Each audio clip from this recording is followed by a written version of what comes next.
చిన్నప్పుడు గుర్తుందా మీకు, కరెంటు పోగానే ఎవరు కదలొద్దు, పిల్లలు ఉన్నారనుకోండి, ముందు అమ్మో నాన్నో పెద్ద అనౌన్స్మెంట్ చేస్తారు, ఎవరు కదలొద్దు, అందరూ అక్కడే ఉండండి అంటారా లేదా? విన్నారా ఎప్పుడైనా? గుర్తులేదా? పిల్లలందరూ చేరినప్పుడు ఇళ్లలో, ఇది వేసవి సెలవుల్లో అటువంటిప్పుడు అందరూ చేరతారే, చేరినప్పుడు ఎవరు కదలొద్దు, క్యాండిల్ వెలిగిస్తాను, తెస్తాను, ఉండండి అంటే వీళ్ళు ఏమైనా ఎక్కడ పడిపోతారో, వీళ్ళకి ఏమైనా ప్రమాదం అవుతుందో అని కదలొద్దు. నియామకం ఎవరు నియమించారు? తల్లి కాదు నియమించింది, దీపం నియమించింది. చూసారా? మనం లోతుగా వెళ్తే తల్లి కాదు నియమించింది, తండ్రి కాదు నియమించింది, అనౌన్స్ చేసిన వాళ్ళు కాదు. దీపం వెళ్ళిపోయింది కాబట్టి వాళ్ళు చెప్పారు. దీపం ఉంటే చెప్పేవాళ్ళు కాదుగా. మళ్ళీ దీపం రాగానే ఉండండి రా అన్న వినరు వాళ్ళు, వాళ్ళ పరిగెత్తులు వాళ్ళు పరిగెత్తుతూ ఉంటారు. అవునా కదా? ఎవరు నియమించారు వాళ్ళని? దీపం నియమించింది. చూసారా? ఇది మనం ఆలోచించాల్సిన క్రమం. ఇంట్లో దీపం ఉంటే మన పనులు ఎట్లాగైతే సాగిపోతూ ఉంటాయో, సాక్షిణి స్ఫార ఆభాసే, ఆ పరమాత్మ సాక్షిగా ఉన్నాడంతే. నియమించడం అంతే. దీపం ఏం చేసింది? దీపం వచ్చి చప్పట్లు కొట్టి ఇంకందరూ ఆడుకోండి అని చెప్పిందా? లేదే. అనౌన్స్ చేసిందా దీపం? నేను వచ్చాను ఇంకా మీరంతా ఆడుకోవచ్చు అని చెప్పిందా? లేదు. దీపం ఉంది అంతే, వెలుతురు ఉంది అంతే, వెలుగు ఉంది అంతే. వెలుగు ఏం చెప్పలా, ఆడుకోండి అని చెప్పలా, పడుకోండి అని చెప్పలా, కూర్చోండి అని చెప్పలా, పరిగెత్తండి అని ఏం చెప్పలా. ఏమని చెప్పిందా? దీపం ఉంది అంతే. దీపం ఉంది కాబట్టి వాళ్ళ పనులు వాళ్ళు చేసుకుంటున్నారు. చూసారా? ఆ ప్రకారంగా రాత్రి వేళ ఇంటిలో జరిగే పనులన్నీ కూడా అక్కడ వెలుగుతూ ఉండేటువంటి ఆ దీపపు కాంతిలోనే ప్రకాశిస్తూ ఉన్నట్టుగా, అపరిమితము జ్యోతిస్వరూపము సత్యస్వరూపమైనటువంటి ఆ సాక్షి చైతన్యంలోనే జగత్తు యొక్క రకరకాల వ్యవహారాలన్నీ కూడా ప్రకాశిస్తూ ఉన్నాయి.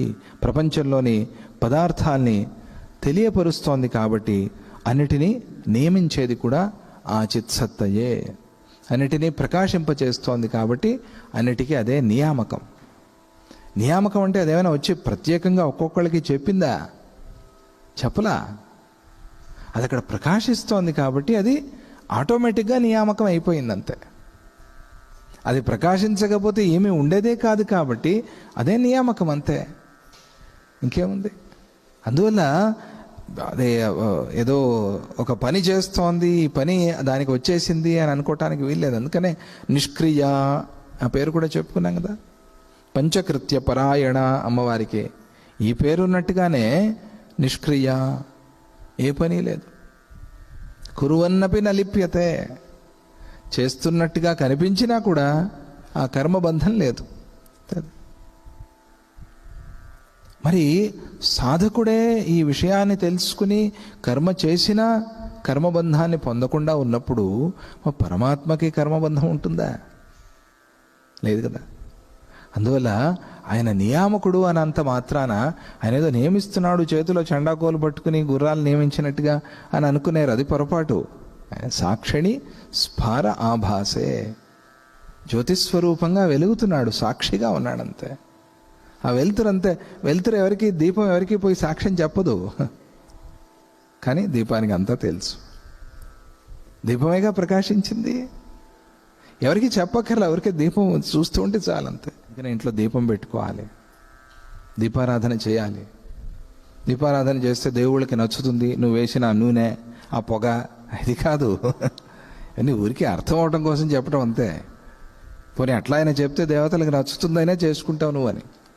దాంట్లో ఉండే ఆధ్యాత్మిక తత్వం అది. చూసారా?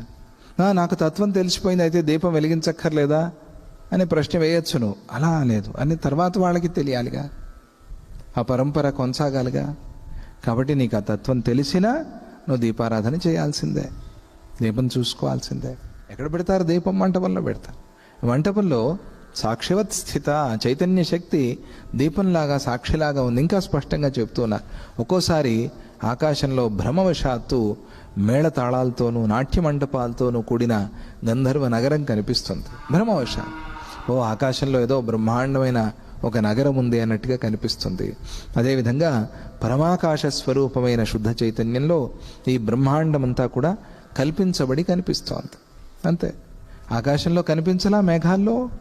అలాగే ఆ పరమాత్మ చైతన్యంలో ఈ ప్రపంచమంతా కూడా కల్పించబడి కనిపిస్తోంది, బింబ ప్రతిబింబం. ఆ ప్రతిబింబాన్ని అట్లా చూస్తున్నావు. ఇప్పుడు సాధకుడికి అది తప్ప వేరేది కనిపించదు. కృష్ణ భక్తితో కృష్ణ సాధన చేస్తున్నవాడికి సర్వత్రా కృష్ణుడే కనిపిస్తాడు. అందరిలోనూ కృష్ణుడే, అంతటా కృష్ణుడే. ఎలా? వాడు ఆ సాధన చేశాడు. సామాన్యులకు ఎందుకు కనిపించట్లా అంటే వాళ్ళు ఇంకా దాన్ని సాధన చేయలేదు కాబట్టి వాళ్ళకి కనిపించటంలా. మరి అందరికీ ఒకే రకంగా కనిపించాలిగా అని నియమం లేదు. సాధన చేసుకుంటే వాళ్ళ సాధన బట్టి వాళ్ళకి కనిపిస్తుంది అది, అంతే. అందువల్ల ఆ ప్రకారంగా మనం చూసినప్పుడు ఆ శుద్ధ చైతన్యంలో ఈ బ్రహ్మాండం అంతా కూడా కల్పించబడి కనిపిస్తోంది. ఈ బ్రహ్మాండ సంసారం అంతటినీ కూడా శుద్ధ చైతన్యం తన యొక్క శక్తితో రచించి కేవలం సాక్షి మాత్రంగా వీక్షిస్తూ ఉంది. అది నువ్వు తెలుసుకోవాలి. ఇది నా శక్తితో అయింది కాదు, ఇది ఆ పరమాత్మ శక్తితో అయింది. అయిన దాన్ని మరి ఆ శక్తిని చూడకుండా వేరేదో చూస్తున్నానంటే లోపం ఎక్కడో ఉంది, తెలుసుకోవాలి. అందువల్ల ఆ లోపాన్ని పోగొట్టుకోవటానికి మనం సాధన చేసి ఎక్కడి నుంచి వచ్చిందో ఆ పరమాత్మ శక్తినే చూసుకోవాలి.